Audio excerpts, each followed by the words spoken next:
एक भी बच्चा आपको बेरोजगार नजर नहीं आएगा। समय आएगा कि दुनिया की सारी सड़कें अपने घर की तरफ आ जाती। मन में गांठ बांध लो कि चार चीजें हैं, जो भी करें अच्छे से करें, बढ़िया करें। बढ़िया नहीं हो पाता है तो नहीं करें। पर मेरा ये मानना है कि कोई आदमी अगर लगा रहता है ना तो कर लेता है। उसको टाइम भले साल भर लग सकता है, 2 साल लग सकते हैं, अल्टीमेटली वो जीत जाता है। अंततः जीत ही होती है, ये तय बात है। हमारे साथ दिक्कत क्या होती है कि हम पहले शस्त्र डाल देते हैं कि यार नहीं हो पाएगा।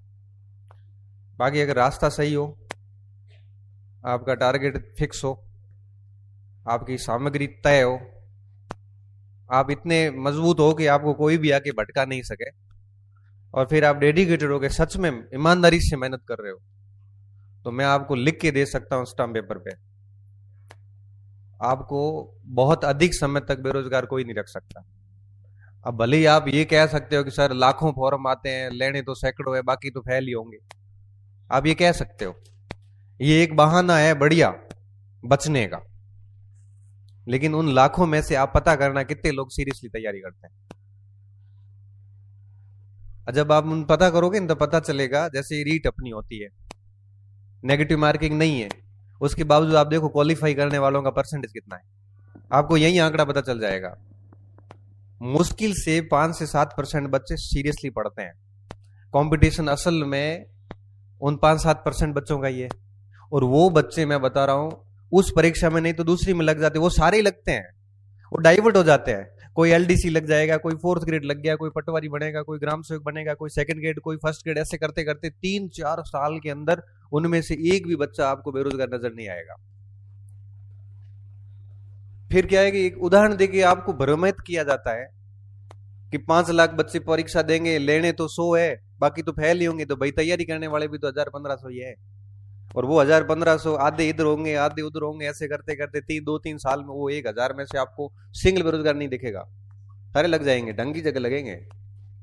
तो होता क्या है कि हमें इन चीजों से उबरना पड़ेगा, इन सारी बातों के दबाव में नहीं आना है। कोई भी आके आपको ये कह देगा कि यार आप तैयारी कर रहे हो, सीटें तो 70-80 है, करने वाले ये है। अब मैं एक बात बताऊं, पिछली बार सामाजिक में ऐसा किसी को डराया, सीटें 20-21 ही थी एसएसटी की। मैं ये कह रहा हूं कि 300 से ऊपर नंबर लाते तो आपका सिलेक्शन हो जाता। 300 कितने, 500 में से 60%। अब 60% नंबर मैं मान रहा हूं 2100 में कंपटीशन 300-400 बच्चों का ही था। हम 300-400 में से कोई अभी फेल भी होगा ना तो वो L2 में हो जाएगा, थोड़ा रह गया तो अगर इस भर्ती में हो जाएगा, कोई संस्कृत विभाग में हो गया, ये रहेगा एक भी नहीं, ये सिंगल बच्चा नहीं रहेगा। ठीक है, वो उस भर्ती में मान लो नहीं हुआ तो अगली में हो जाएगा, या पास वाली कोई दूसरी भर्ती वो चपेट में ले लेगा, वो छोड़ने वाला नहीं है। इसलिए इसलिए कहते हैं ये इन चीजों का प्रभाव आप पर नहीं पड़ना चाहिए, ये सबसे बड़ी बात है। आजकल क्या होता है, हम जैसे बढ़िया पढ़ना शुरू करते हैं, किसी ने कुछ कह दिया, सर वो ये कह रहा है, अरे भाई उसको छोड़ो ना, आप अपना मन में गांठ बांध लो कि मुझे 3 या 4 साल मेहनत करनी, दबा के हुआ तो ठीक है, नहीं तो काम धंधा करेंगे। आप करके देखो, 2 साल के अंदर होता है, 3 साल लगते ही नहीं है। बट आज की कमजोरी पता है क्या है, आपको कोई भी ऐरा गहरा आके भ्रमित करके चला जाता है, जिसके खुद के पास में कोई ऐसा मतलब अनुभव नहीं है या ऐसा कोई भी उपलब्धि नहीं है। आप देखना, आपको 2 मिनट में वो भ्रमित करके चला जाता है। क्यों भ्रमित होना, जब आपको अपना टारगेट फिक्स है, आपको करना है तो करना है। अब ओखली में सिर दिया मूसल से क्या डरना। जब आपने बीएड कर ली, जब आपने टारगेट सेट कर दिया, फिर क्यों सुनना, फिर तो उसी को सुनो ना जो आपको और अच्छा पॉजिटिव फील करवा सके। इस बॉडी में सारी हार्मोन्स हैं, पॉजिटिव वाले भी है, नेगेटिव वाले भी है। आपको कोई पॉजिटिव फील करवाएगा तब आपको अंदर से अच्छा लगेगा, जब नेगेटिव फील करवाएगा तो आपको गंदा लगेगा। इसके अंदर शैतान भी बसता है और अच्छा इंसान भी है। जब आपके संपर्क में बढ़िया लोग होंगे तो आप एक अच्छे व्यक्ति के रूप में बाहर आओगे। आप अगर अपराधियों के साथ जुड़ गए तो आप किसी को फायर भी कर सकते हो। इसके अंदर प्रेम भी है, क्रोध भी है। आपको कोई ठीक लग रहा है, आप किसी पशु को अच्छा लगता है, खेत अच्छा लगता है, माँ बाप अच्छे लगते हैं, तो आप उनसे प्रेम भी करोगे। और अगर आप वो अंदर वाले दूसरे वाले हार्मोन एक्टिव होंगे तो आप उनमें किसी प्रिय जन की हत्या भी कर सकते हो। ये जो आप पढ़ते थे ना वैदिक साहित्य में राक्षस और ईश्वरीय प्रवृत्तियां, ये सच में नहीं होते थे। ये अंदर ही होता है, अंदर राक्षस भी है और ईश्वरीय प्रवृत्तियां भी है। ईश्वरीय प्रवृत्तियां उस बात का द्योतक है जिसमें व्यक्ति किसी के साथ बुरा नहीं करता, और राक्षसी प्रवृत्तियां वो होती हैं कि वो किसी के साथ बुरा करने में चूकता भी नहीं। ये दोनों ही अंदर बसते हैं। अब आप कौन सा रूप बाहर लाते हो और कौन सा दबा देते हो, उस पर डिपेंड करता है कि आप कैसे होंगे। एक व्यक्ति के अंदर ये सब चीजें हैं, सब चीजें हैं। अब आपके ऊपर तय होगा कि आप कौन से गुण बाहर लाते हो और कौन से गुण बाहर लाएगा। ये इस बात पे तय होगा कि आप कितने अनुशासित हैं, कितने अच्छे बढ़िया लोगों के साथ में रहते हैं, कितने अच्छे आपके संस्कार रहे हुए हैं। ये बहुत ज्यादा जरूरी होता है। इंसान में सभी प्रकार के गुण हैं। मैं कई बार ऐसे बच्चों को बोलता हूं कि 4 चीजें हैं, जिसका रूम साफ हो, जिसका दिल साफ हो, दिमाग बिल्कुल साफ हो और पढ़ने की टेबल बहुत साफ हो, वो हमेशा व्यक्ति जिंदगी में अच्छा सोचेगा, अनुशासित रहेगा और आगे बढ़ेगा। अब कैसे? रूम साफ है, आलस्य कभी नहीं आएगा, कभी आलस्य नहीं आएगा। ये छोटी छोटी बातें हैं, देखना। टेबल साफ है, भ्रमित नहीं होंगे। एक किताब है, क्लियर यही पढ़नी है, 20 किताबें रखोगे भ्रमित हो जाते हैं। मन साफ है तो वैर भावनाएं ईर्ष्याएं वगैरह ये सब पाड़ोगे नहीं। आपके दिमाग में एक ही बात आएगी कि मुझे मेरा काम करना है। कौन क्या कर रहा है, किसी से क्यों तुलना करनी है अपने को, मुझे मेरा काम करना है। मेरे में कोई खूबी है तो मेरे में कोई कमियां भी है, आप में भी कई खूबियां हैं, आप में भी कुछ कमियां हैं। हर व्यक्ति में ये दोनों ही है। तो मन साफ होगा तब व्यक्ति इनमें ऊर्जा खर्च नहीं करेगा। दिल साफ होगा तो किसी के प्रति बुरा नहीं सोचेगा। आपकी नौकरी लगी, मुझे ठीक लगेगा, मैं नहीं लगा तो मेरी कमजोरी रहेगी। एटलीस्ट मैं ईर्ष्या तो नहीं करूंगा किसी से, मैं किसी का बुरा नहीं सोचूंगा।